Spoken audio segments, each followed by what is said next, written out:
And now, from the CFTK-TV studios, this is Open Connection with your host, Robert Pictou.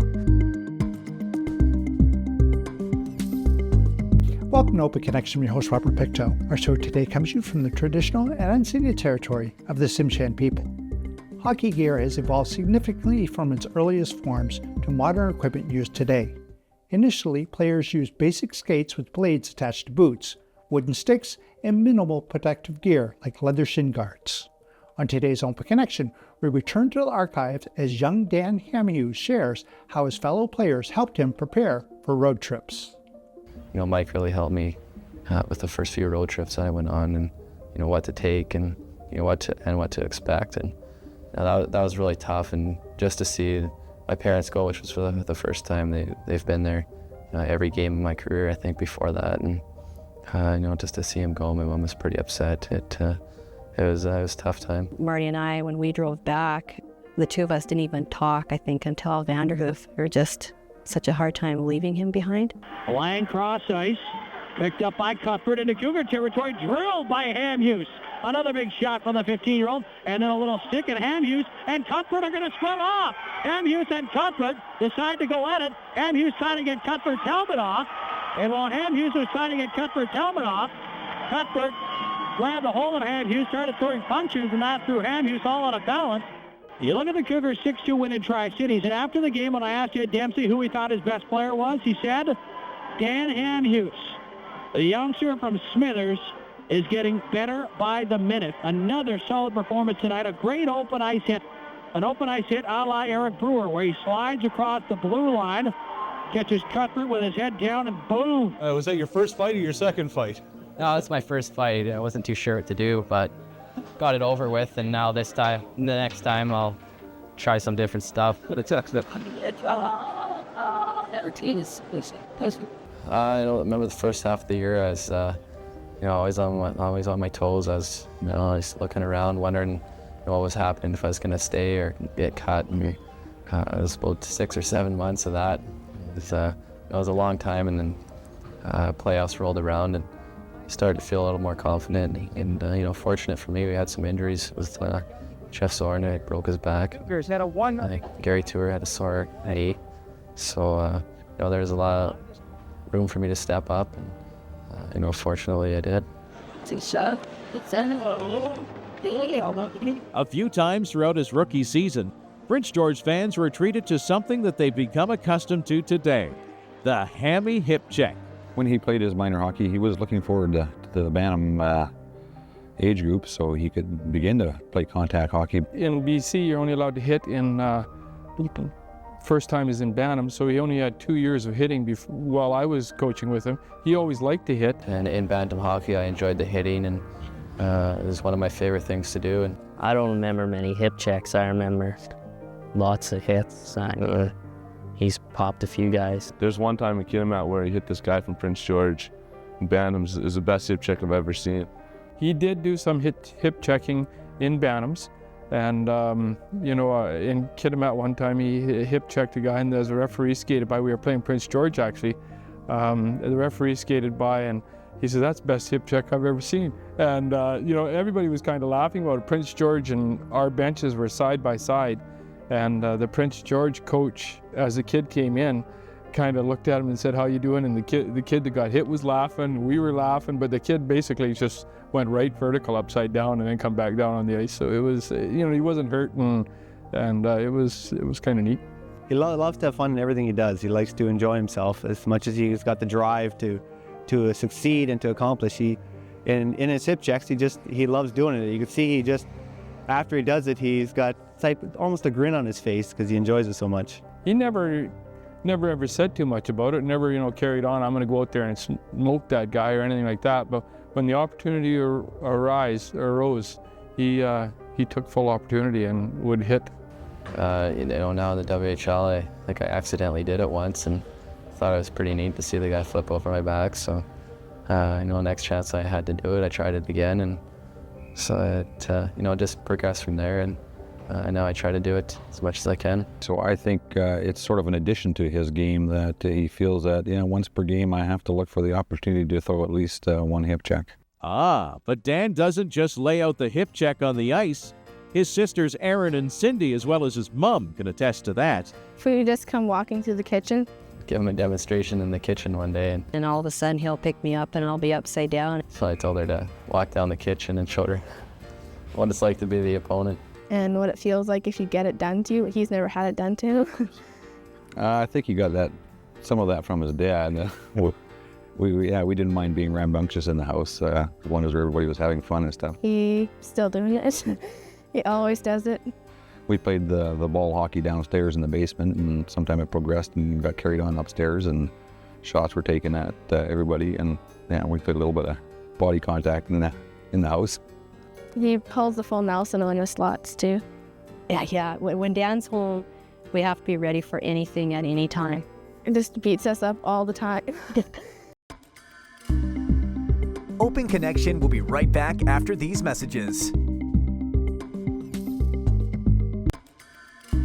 And now, from the CFTK-TV studios, this is Open Connection with your host, Robert Pictou. Thank you for staying with us. Initially known as the Canadian Major Junior Hockey League, it was renamed Western Canada Junior Hockey League, then Western Canada Hockey League, before finally becoming WHL in 1978.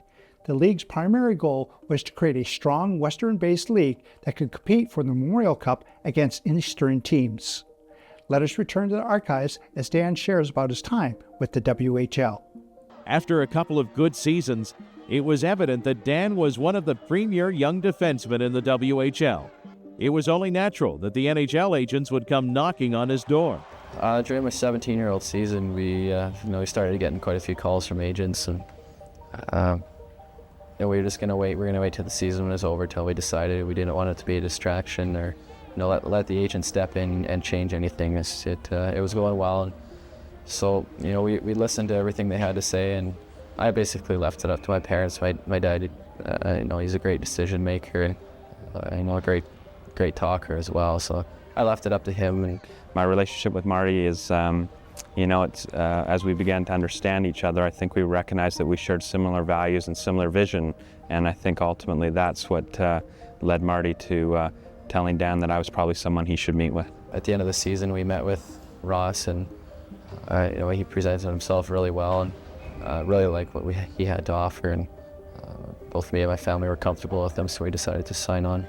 Yeah, I think the Hamhuis, when they were searching for an agent, they were probably just searching for someone that was similar to them and shared similar values and similar characteristics. And I think when myself equally as an agent, I'm only looking for clients and players that share similar values and characteristics that I see in myself. And I think then it's a tighter bond than just a player and an agent. If you can share something similar in your personal life, be it through those values and characteristics, then you can create a tighter bond. The 2000-2001 season was remarkable for Dan. He logged more miles than many heads of state. It began in August when Dan was invited to the Canadian World Junior Tryouts. He was back with the Cougars in September. December saw Dan in Toronto for the final evaluation camp, and then after making Team Canada, he headed first to Sweden for exhibition games and then to Russia for the tournament. In January, Dan came back to the Cougars, played a few games, and was off again, this time to the WHL All-Star and the Prospects game. Dan finished the regular season with the Cougars, logging plenty of ice time during the playoffs. It was a really busy year last year. At the beginning of the year, I looked ahead and thought of the things that I could do with a World Junior, Prospects game, All-Star game, and then at the end of the draft, I never really expected to be a part of all of them. I was hoping to get invited back to World Juniors and give that a shot, but to make that team and do that experience was unbelievable. And then with the Prospects game and All-Star game, is just things just kept coming and coming. And last year was an overwhelming year. He did a lot of extra things beside the Cougars. It was a surprise to us again. He seems to perform when he has to perform. When it's time for cuts to be made or choices to be made, Dan seems to come to the forefront at that time. I think he handled it fairly well, even though I have to admit, and I think he admits that it tired him out, and it made for a long, long season.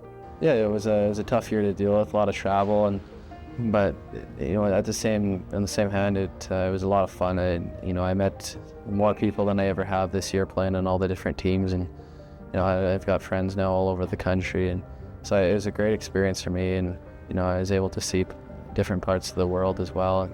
The Cougars' season ended in the first round of the playoffs, but for Dan, the NHL entry draft was soon approaching. With his on-ice performance for the Cougars, World Juniors, and Prospects game, Dan had become a highly ranked prospect. At one point, NHL Central Scouting had ranked him as the second-best prospect in North America. Not bad for a kid who was missed in the WHL Bantam draft. Finally, the day of the NHL entry draft arrived.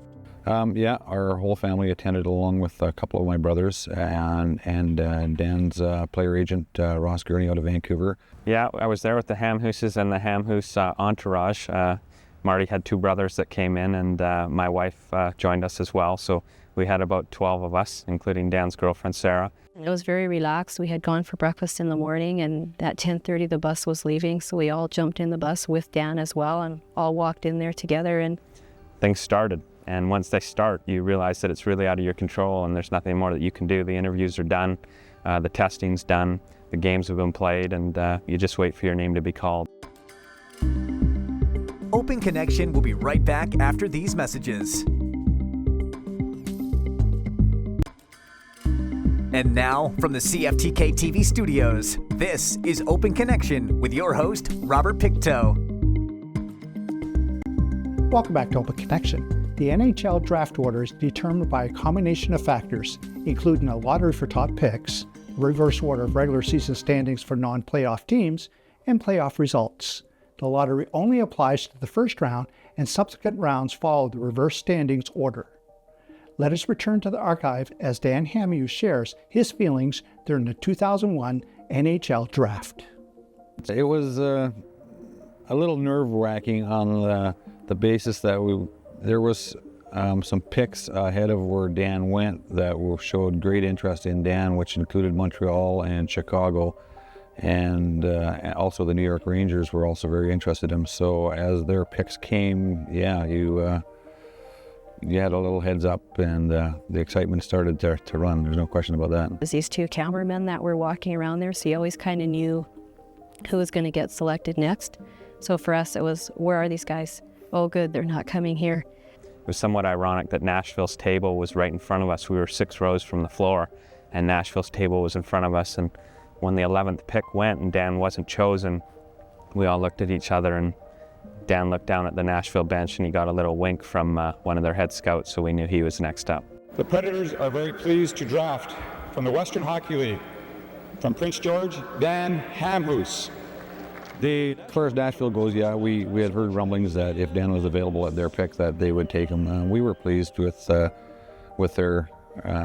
choosing Dan on the basis that they are a new team in the league, and Dan was sort of fit the mold of what they were looking for in their system. So to look ahead a little further, we concluded that it was a good place to go because Dan would get a good chance to play hockey there, probably quicker than any other place. It was a long process for the Hamhuis family. They've committed to the game of hockey for a long, long time and put a big investment into hockey, and it was an exciting day for the family because it gives Dan the potential to get something back out of the game, not only as a player, but financial security.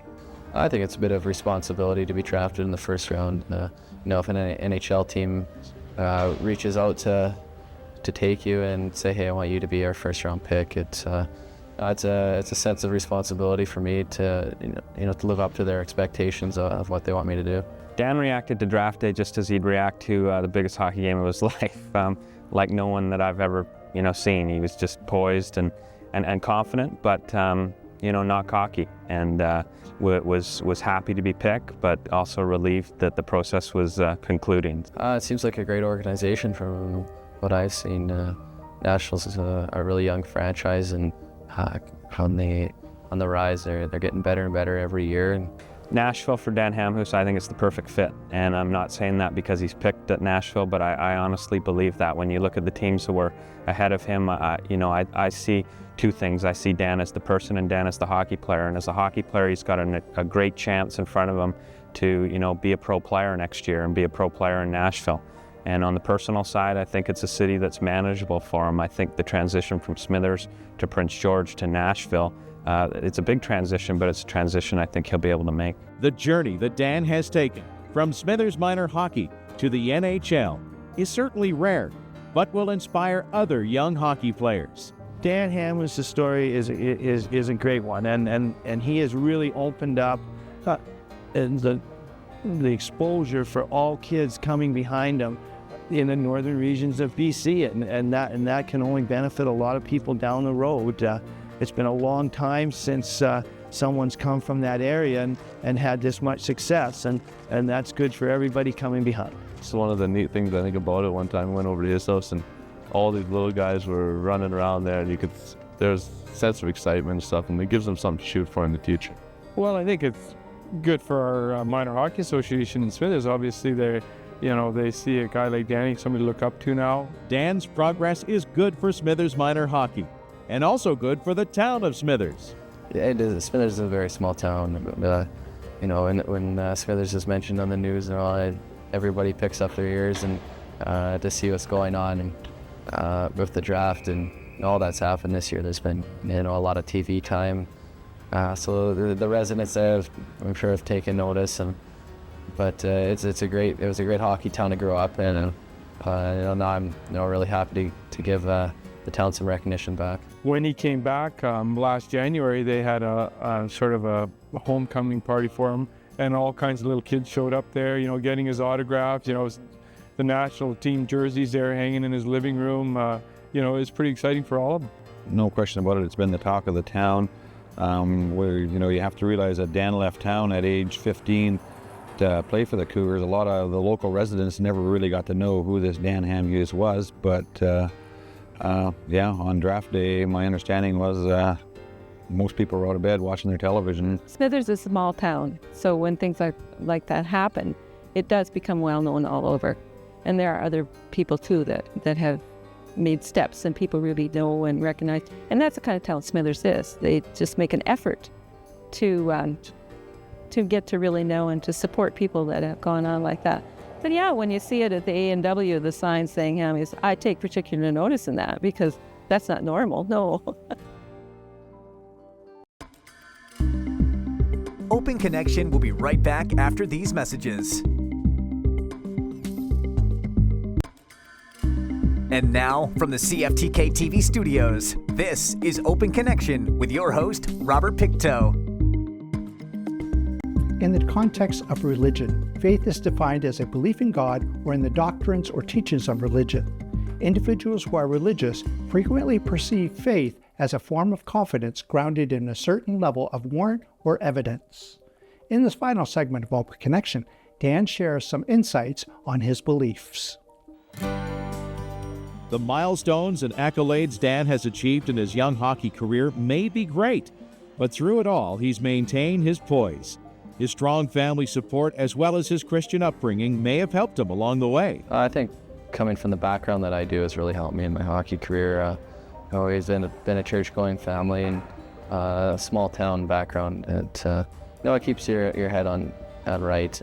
I think for Dan, what it means, it gives him peace of mind. I find him to be a really relaxed person, and as far as his love for God, it gives him peace of mind. I try to live by example and live as a witness to my faith as a Christian, and it's tough. And there's a lot of distractions out there, but I try my hardest to stick with it. I think it's a strong base for him. It gives him something. The church and the family life, the whole church helps him in a sense that it keeps him strong in his faith, and it keeps him going the straight and understanding what's right and wrong.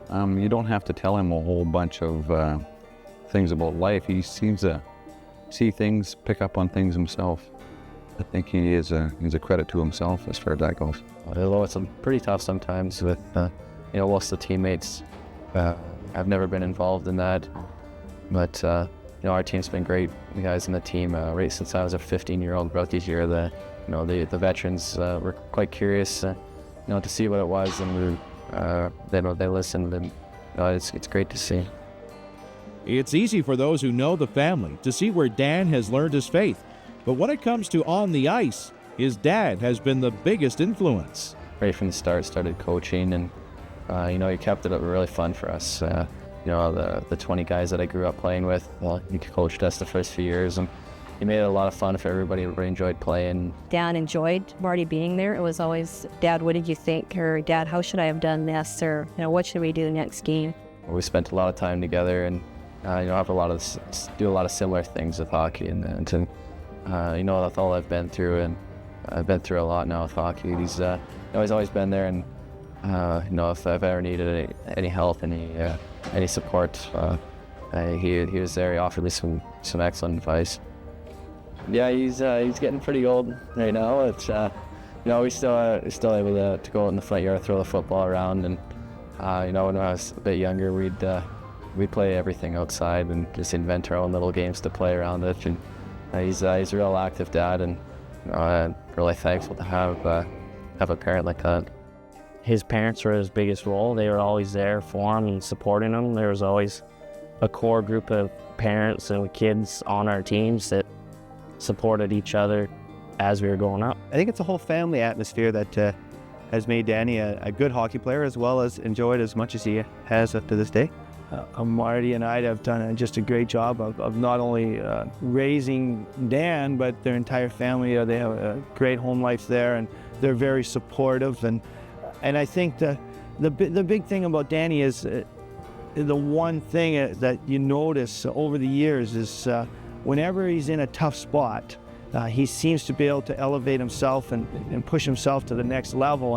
And he's done that since he came to camp. And I think with the draft, with a lot of interviews and a lot of people talking to us, and they asked me what the one thing that stood out for him, and that's been the one thing. Whenever times are tough, or whenever it doesn't look like he's going to get something done, he's able to find that inner strength, and I think that comes from just a great home life. In 3 short years, Dan has gone from an unknown rookie in the WHL to a first-round pick in the NHL, from only local recognition to international exposure. Well, I see a young man who has really matured and has really, I won't say come out of his shell, because we see him sometimes in a different light. A lot is made of the fact that he was a shy individual when he came to Prince George, but I think just the way that he's handled the exposure, the fact that he's a very high-profile person, not only in Prince George, but in the hockey world now, and the way he handles the media and the general public, and the way that he carries himself on and off the ice is great to see. He's the same old guy. Not a thing's changed. I don't know if it hasn't hit him yet, or if he's just so overwhelmed he doesn't know what to do, but same old guy. Thank you for joining us for this episode of Open Connection. The greatest distance in the existence of man is not from here to there, but the connection from his mind and heart. If we can conquer that distance, we can soar like an eagle and realize our immensity within. I'm Robert Pictou.